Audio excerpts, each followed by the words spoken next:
A few years ago, I was preparing myself for my first visit to India. So the people who I know started to ask me what India has apart from slums, yoga and Bollywood. Many of my well-wishers warned me about my safety in India, as they had heard the news of rapes from media.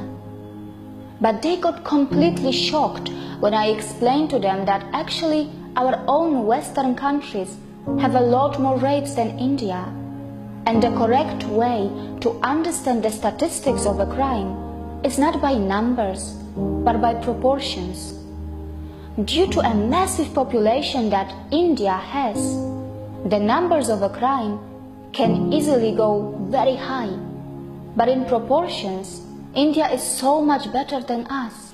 Only when I explained this to my well-wishers, they realized how our media had been manipulating us, and it still continues to do so.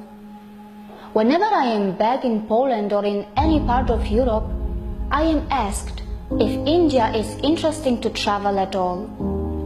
So many people around the world have a very low awareness about this country, and today I am going to tell my friends and the world citizens about India.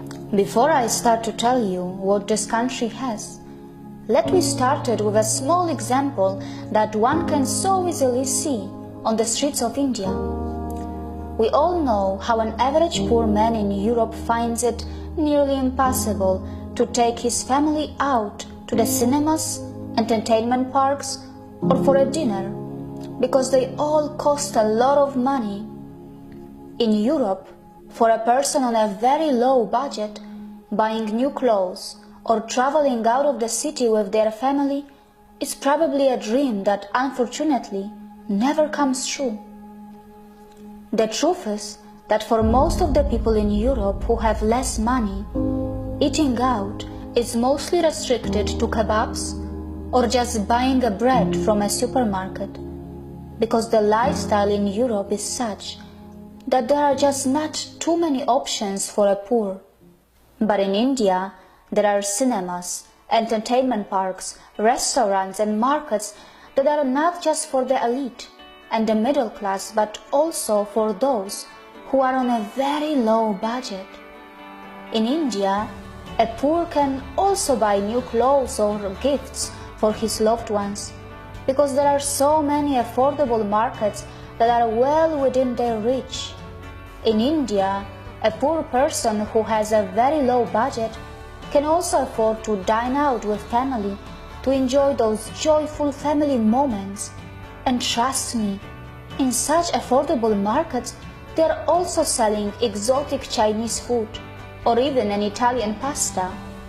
How many poors in Europe can afford exotic multi-cuisine meals or a travel within their country in trains or buses? In India, there are just so many types of options and lifestyles which come in all kinds of budgets. A full meal starts from 10 rupees and can go as high as anywhere else in the world. There are multiple price categories in buses, trains, its cinemas, and in everything else to suit everybody's budget. And just to let you know, all these businesses make profits too.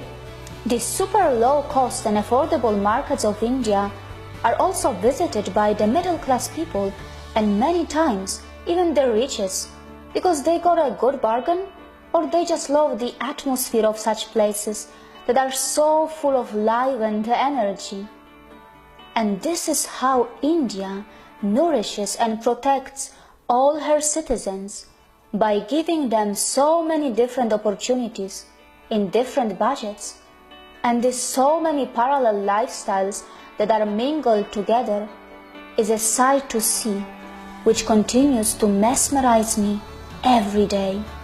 I like to travel in India because it has a plenty to offer.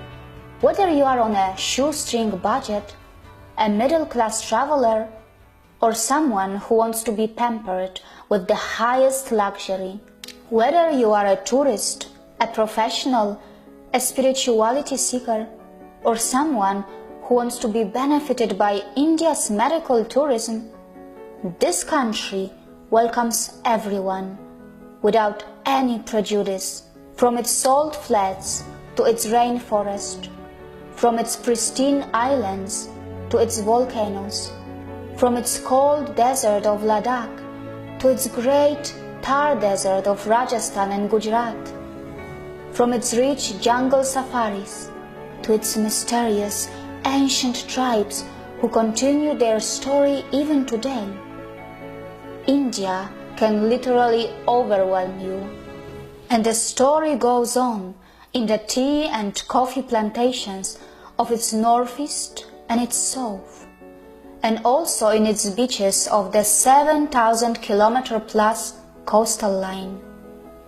Feel the intensity of the famous Chadar trek in the mighty Himalayas, or see how the life manifests in the freezing temperatures of Tawang, or simply admire its hundreds of waterfalls